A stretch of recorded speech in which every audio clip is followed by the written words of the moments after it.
ScanNCut covers a multitude of crafts, one of them being quilting. And today we have Vanessa Wilson, aka Crafty Gemini, here with us to show us how ScanNCut maximizes your fabric, as well as she's going to show us tips on creating a patchwork pillow. Hey Liz. Hi Vanessa. So we're gonna get started. Whenever I'm working on a patchwork project, the first thing I want to do is prep my fabric, okay? And to do that, we're gonna starch it. It's gonna make the fabric nice and stabilized, both for cutting and for sewing. It just makes it a lot easier for you. So you hit the fabric with some starch and then with a hot iron, and that's just gonna stabilize it. Once that's done, you can load it onto your mat, and I've put it with the pretty side or the decorative side of the fabric face down because we're gonna be drawing on our seam allowances and then cutting around the shapes. Now Vanessa, you mentioned that starching your fabric. Another great addition for cutting is the fabric support material that you can put on your standard mat that helps you cut fabric real nice and easy. That's right. I mean, I think that would be great, especially for lightweight fabrics or even the synthetics, because in quilting cottons, we can hit it with a hot iron. But if you have a synthetic fabric, you definitely will want to use the stabilizing sheet. Exactly. So we've loaded our washable marker into the ScanNCut, and I'm going to come here and start selecting the designs that we're going to work with. For this quilt, for this patchwork pillow, we needed some squares. I'm going to go right here. It's a built-in design, super simple geometric shape. I'm going to change the size down to 2 inches because we're going to add our seam allowance to that, okay? So 2 inches square.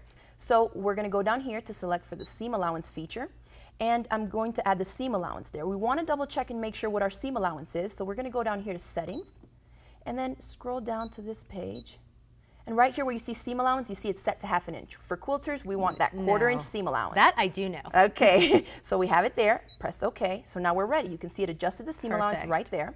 And once we have that, now we're going to want 6 of these.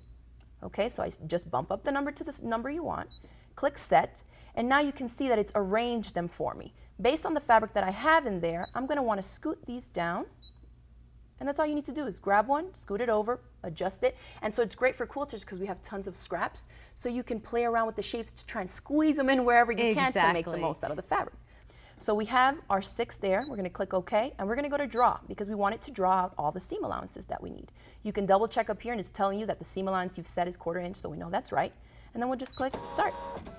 So now it's drawing out our seam allowances for us. Now, since we were talking a little bit about fabric saving, I noticed that you do have some fabric here. Can you just show? An amazing example of the minimal amount of fabric waste. This is not even fabric waste. I mean, when you cut off selvages off your fabric, you get off more than this. Exactly. You can see I cut out 6 from just this little tiny scrap. So with this machine, trust me, I'm saving every bit of fabric scrap that I have in my studio. Even when I'm sewing clothes, I think I have more waste than that. So that is amazing. Definitely. We're done drawing. Our 6 squares are on the fabric. Click OK. And now if you would change the function here for me to put in the blade instead of the marker, we're going to do the cut feature now. And we've set it to the correct depth of the blade. And then just click on Cut. It's processing. And we can hit Start. And that's it. It's cutting it out for you. So now you have your seam allowances marked. You know exactly where to stitch. And it works out perfectly. If you're a beginning quilter like you said you are, this is what you need to be doing, Liz. You don't have to worry about a 1/4 inch foot or anything having your stitches be crooked. One of the scary parts for me about quilting is, first of all, fingers with rotary cutters. Oh yeah. And making sure that they're all lined up. It's coming from sewing and now going to quilting where it has to be exact. That was a really scary feature for me. So this works perfectly. No more worries. You don't have to worry about cutting because it's doing it for you. You just have to stitch straight on the line, and that's all you have to do. Now I see a couple different things here that you're talking about.